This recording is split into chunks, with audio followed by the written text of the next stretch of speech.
Well, guys, looks like I got the kayak loaded back up here, and that's because I sprung a leak. So yeah, I was out there and all of a sudden it started filling up with water. I was going through a deep channel and yeah, got really tipsy on me and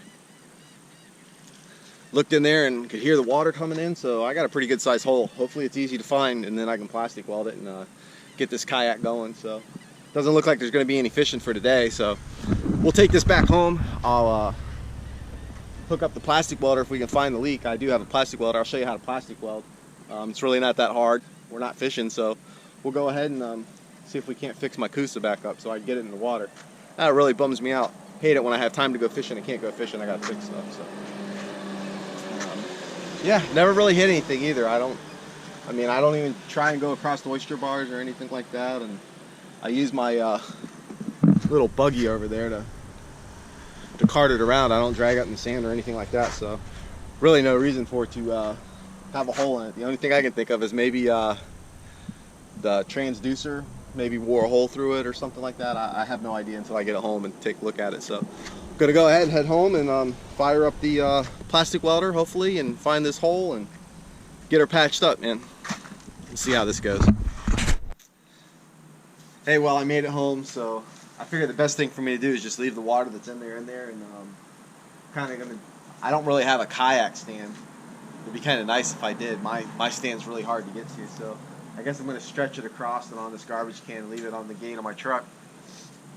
And I left the water in there, so it seemed like a big hole. So hopefully maybe most of it's dry and I can see where it's coming out. So if that don't work, we'll move on to Plan B, which I have no idea what Plan B is. So pull this out and.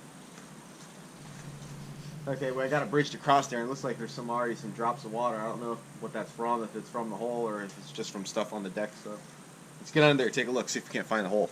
All up under here, the only thing I see where it's leaking water is around the transducer, and I don't know if the transducer is just holding the water up on top of it, and when I move it's leaking or what. So right here is where it seems like there's water coming down. A bunch of crap in there. So it looks like I may have to take this out real quick and see if there what's going on under there. See if I got a where it rubbed through or something like that. Which it's pretty tight in there. It shouldn't move. But I don't see it leaking anywhere else, and I don't see any other holes or anything. So that's what we're gonna have to do. We're gonna have to take that out of there. So I kind of thought I put this transducer in here and it fit really good. Had a nifty way of figured out of putting it in there, but if it rubbed a hole through it, not so good, huh? Looks like I'm gonna have to take the whole wire out of the. I hope not. That's a lot of stuff I gotta unrig before I totally take all these wires and everything out. Let's see if that gave me enough slack under there and see if I can't see if there's a hole in there. Well, I found out what happened, and this is a big hole. Man, I hope the camera's picking that up. But you see how sharp that is? I'd have never put that on there if that was like that. So that's crazy. I didn't realize that this thing would slide off like that. Uncool, man. Alright, well, I gotta drain the kayak, get it dried out. I think I can get the plastic welder in there pretty easy. We'll go ahead and plastic weld that bad boy back up, put it back together, and then we gotta figure out something to do with this transducer, because yeah, I might, you know what? I might plastic weld that together. Yeah, that's ridiculous. That should have never went like that. And I thought I had a really cool way of putting that in there. Huh. That sucks. Alright, so now what I gotta do is I gotta go ahead and take this transducer, the wire all the way out. So I gotta unravel it, take all the zip ties, I have it all nice and neat in there, and do it all over again. So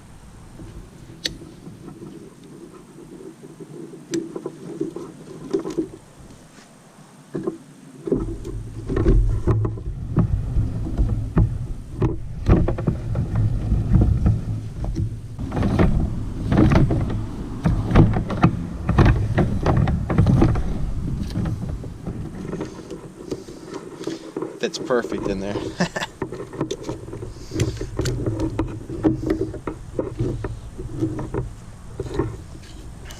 That thing slid off and went right through the kayak. Oh, I know what happened. I know exactly what happened. I know when this happened. If you look right here, see my tailgate? It's got this little plastic lip. You can see right here, it's kind of bulged up. It actually caught on that one time when I was trying to take it out. And I bet you that's what happened. It pulled that thing and knocked it back. Yep, that's what happened. It caught on there and slid that thing forward and just jabbed a big hole in my kayak. Damn it. Alright, well now I know what the problem was and I know what happened. Now it's time to fix it and resolve that issue. Damn, that sucks. So I went ahead and rinsed this off, but that's how it looked when I put it on. So I didn't think there was going to be an issue. And that thing just rammed off of there and just smashed it right through the kayak, man. Look at that. It's like it was meant to do it. Okay, so now that I got that blown off with the air compressor, I'm going to take and put some alcohol on just this little rag right here, and I'm going to go ahead and wipe this hole down the best I can. Get that in there, get it real good. And now I'll just go ahead and get the air compressor and stick it in that hole and blow it and make sure I get all the any kind of dirt or sand that's left in there out, and get the best I can. Go ahead and we're ready to plastic weld. Hey guys, well, I didn't have any plastic welding rods. I needed the HDPE. It's the high density polyethylene.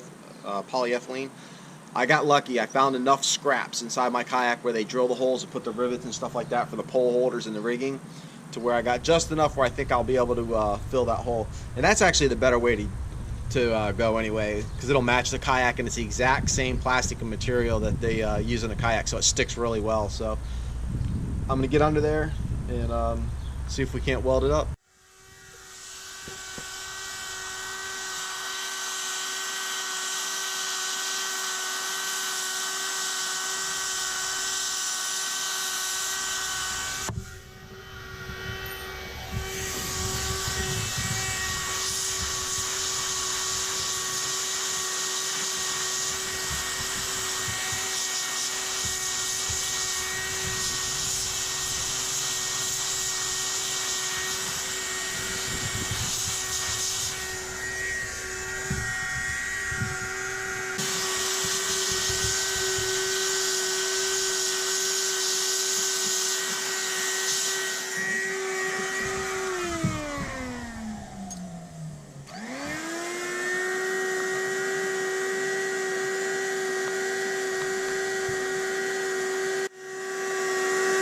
See, it looks like it sunk in a little bit right there.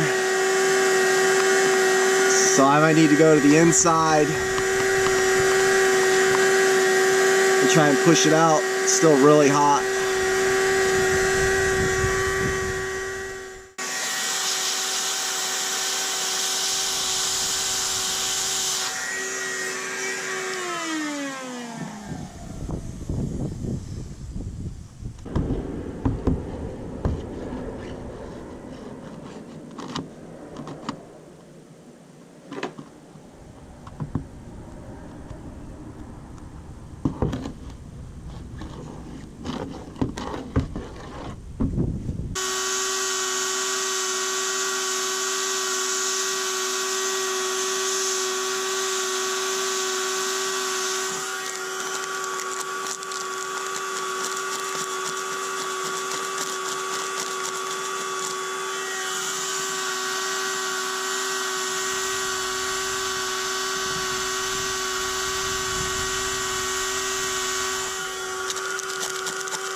So after we repaired that, I decided to come down to the lake here and take the kayak out and see if that plastic weld job we did worked. So I took it out and paddled around for a while, and we had absolutely no water in it, so that is a really good thing. So Take a look at that. So that means our little plastic welding job did pretty good. Oh, and by the way, that was parchment paper I was using to pack it with my finger. It makes it kind of shiny and makes it a lot smoother. So no one's ever going to see it behind the transducer, so I really didn't care. But you know, just still helps it so it's smooth, so it doesn't snag on stuff. But well, I just got back from the lake and we're done testing it. We made sure it wasn't leaking and everything was good, and it was solid. So paddled around there, it stopped leaking. What I did is I super bonded that bracket onto this bottom of this transducer, so it shouldn't slide forward. And if it does break off or something and goes slamming forward, I shaped a little piece of foam. It's a piece of that high density foam that goes inside your kayaks that actually gives the deck some strength. And we shaped that in there, and I just put some silicone adhesive. Actually, it's not even adhesive silicone, it's just regular silicone, just to stick that in there to hopefully keep it in there. I'll just check every now and then to make sure it's still in there. If it's not, I'll just shape another piece. I got a bunch of it. So hey guys, well, we finally got this thing wrapped up. I got that foam in there underneath the transducer to hopefully that'll keep that from ever happening again. We got it epoxied in there, and you know, put that silicone, hold it in there. I just got to keep checking on it. So supposed to go fishing today, but ended up laying here in the concrete and the dirt repairing the kayak. But that's okay because it's getting hot, and I realized that the fishing is full swing. So hopefully you guys are getting out there and catching some fish. This isn't the way I wanted to spend my day, but hey, hopefully you guys see how easy it is to fix a kayak. Probably most of you guys probably know how to do it anyway, but hopefully you guys get out there, catch some fish, and good luck. I'll see you guys next time.